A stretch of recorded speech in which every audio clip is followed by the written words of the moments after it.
For most of us, intimacy springs from connection, from choice, from desire. But in ancient Sparta, none of that mattered. There, reproduction wasn't an expression of love. It was a command, a biological imperative enforced by the state with one terrifying purpose: to manufacture the most lethal warriors the ancient world had ever seen. This is the story of a society that didn't raise children. It engineered soldiers. And that engineering didn't begin on blood-soaked battlefields. It began in the bedroom, in the cold calculus of state-controlled genetics. Strip away the Hollywood myths, the crimson cloaks and heroic last stands. What remains is something far more disturbing. A machine of human optimization so ruthless, so absolute, that it makes modern dystopias seem almost merciful by comparison. At the heart of this system was a brutal truth. Your body didn't belong to you. It belonged to Sparta. Every citizen existed to strengthen the state through their bloodline. Personal desire, romantic love, individual choice.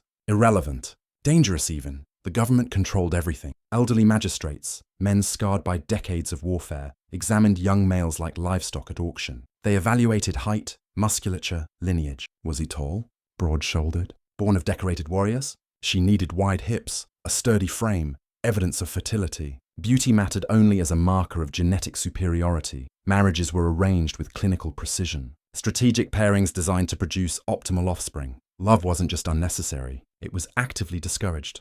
These weren't unions of hearts. They were breeding contracts, enforced by the state. And Spartan women, they occupied a strange, twisted space in this system. They weren't seen as wives or mothers in any traditional sense. They were vessels, instruments of the nation's strength. Their value lay entirely in their capacity to bear healthy, powerful children. From childhood, girls trained relentlessly, not for battle but for childbirth. They ran, wrestled, hurled javelins, all of it designed to condition their bodies for one purpose: carrying future warriors. Their own desires meant nothing. Their battlefield was the birthing bed. Their greatest achievement, delivering a son to Sparta's war machine. But the system went even further into territory that seems monstrous today. What happened when a celebrated warrior's wife couldn't conceive? What if a woman of exceptional health was married to an older, weaker man? Sparta had an answer, one that reveals the depth of its eugenic obsession. The state actively encouraged strong warriors to father children with other men's wives. This wasn't adultery, it was civic duty.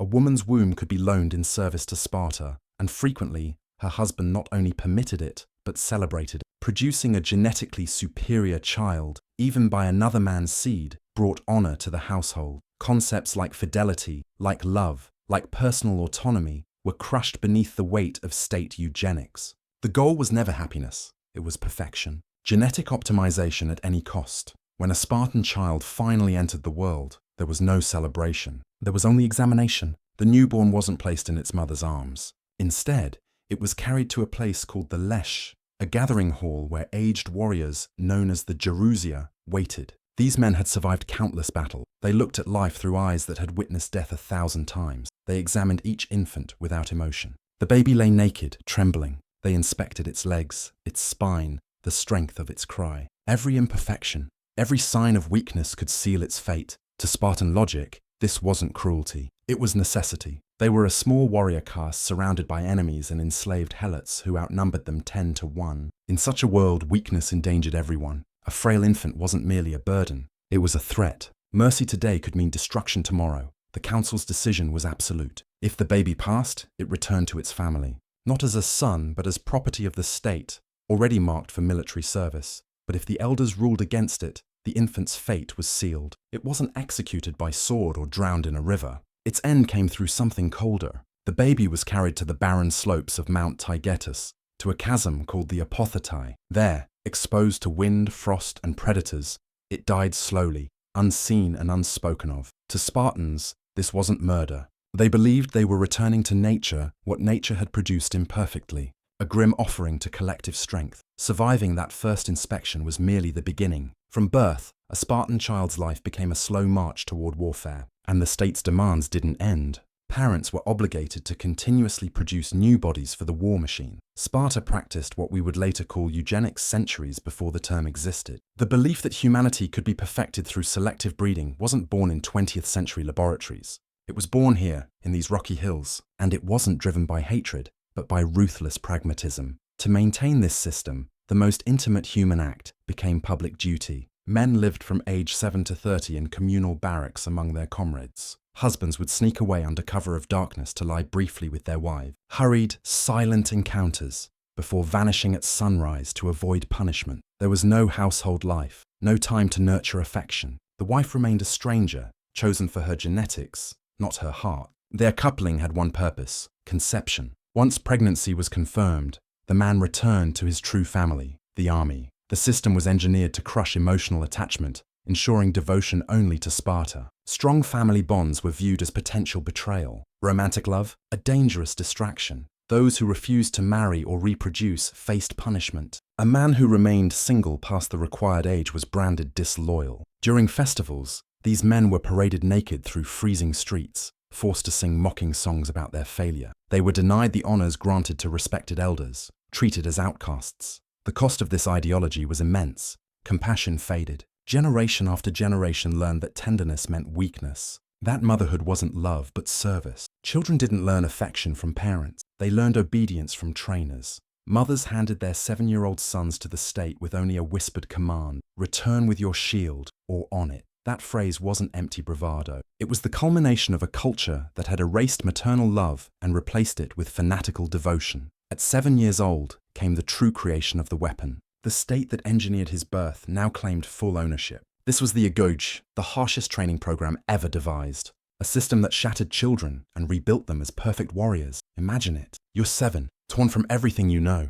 Your mother doesn't weep. She simply hands you over. Your new family is your ageler, your training unit. Your home is a cold barracks. Your father figure becomes an instructor teaching not reading or kindness, but endurance.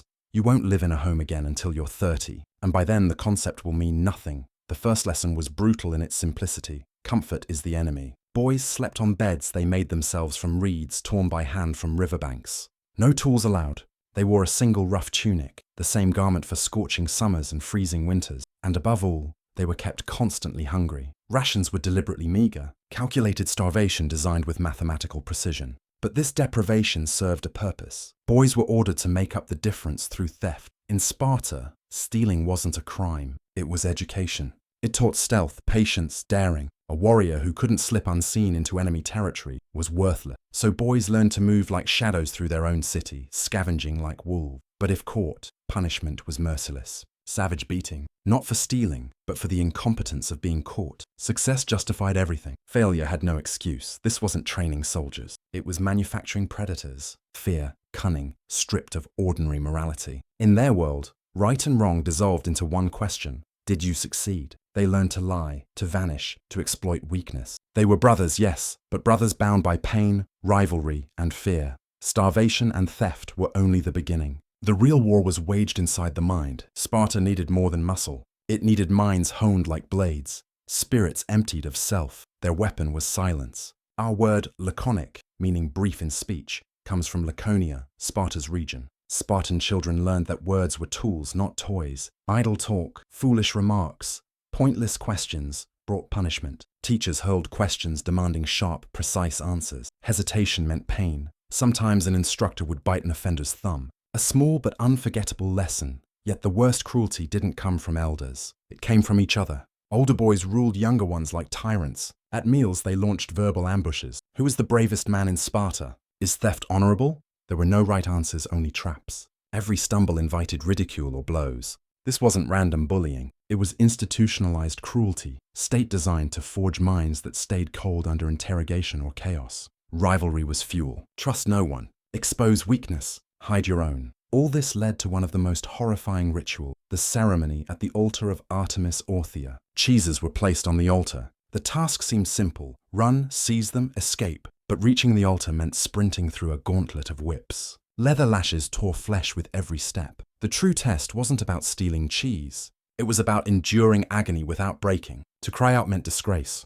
Ancient writers described boys dying at the altar, smiling as their blood soaked the ground, dying proud because they'd proven worthy. This was graduation. Baptism by blood meant to purge every trace of fear, forging men into living steel. But what happens when a society burns away every weakness? What fragments of humanity survive? Sparta created a paradox. Men of unmatched strength, yet emotionally hollow. Warriors of flawless discipline, yet warped morality. They were perfect instruments of violence. And now, the the state demanded proof they could serve its darkest needs. That proof came through something few dared mention: the Krypteia. It wasn't a traditional military unit. It was something far more sinister, a covert death squad designed to keep internal enemies silent through terror. Sparta's greatest obsession was control. A small warrior class ruled an immense population of enslaved helots who outnumbered them vastly. Spartans lived in constant fear of revolt.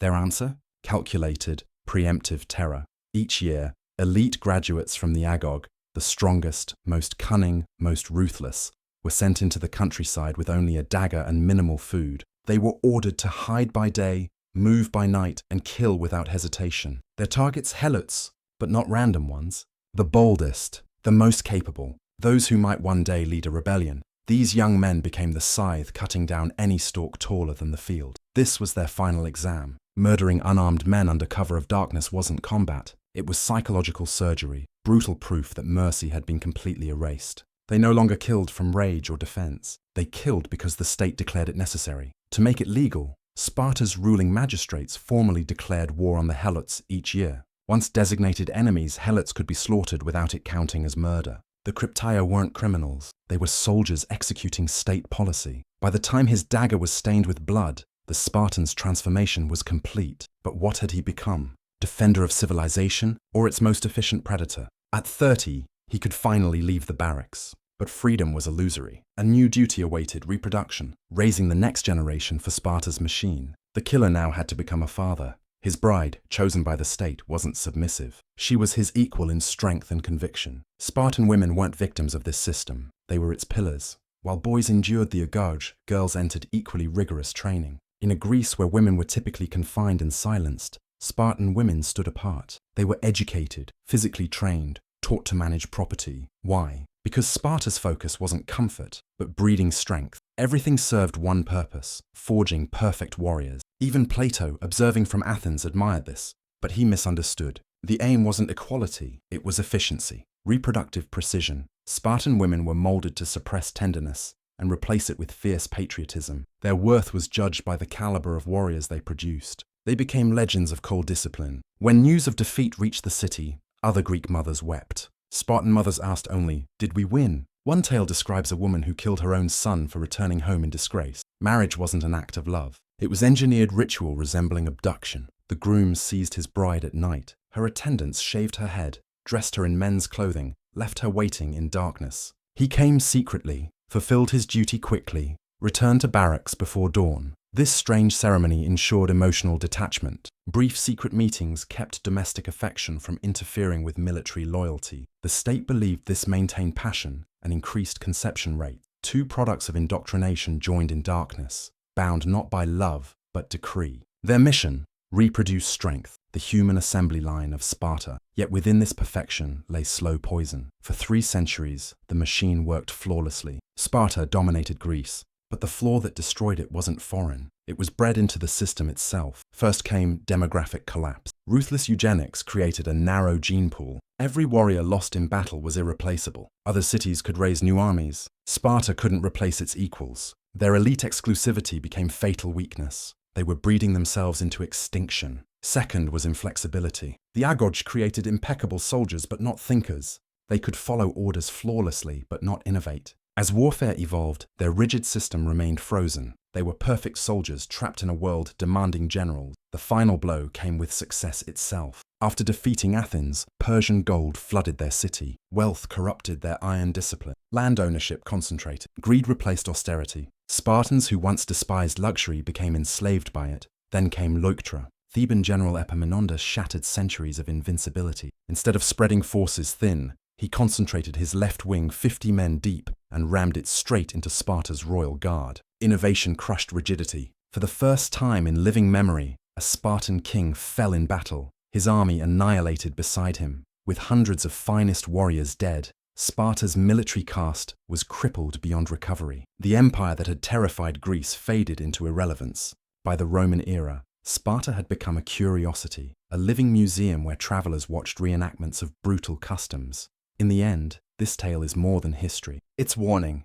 a people so obsessed with perfection they sacrificed everything human to achieve it. They succeeded in creating the perfect warrior, and in doing so, sealed their own extinction. The The machine that forged heroes eventually consumed itself, leaving behind nothing but ruins and the whisper of greatness built on cruelty. Undone by its own relentless pursuit of perfection,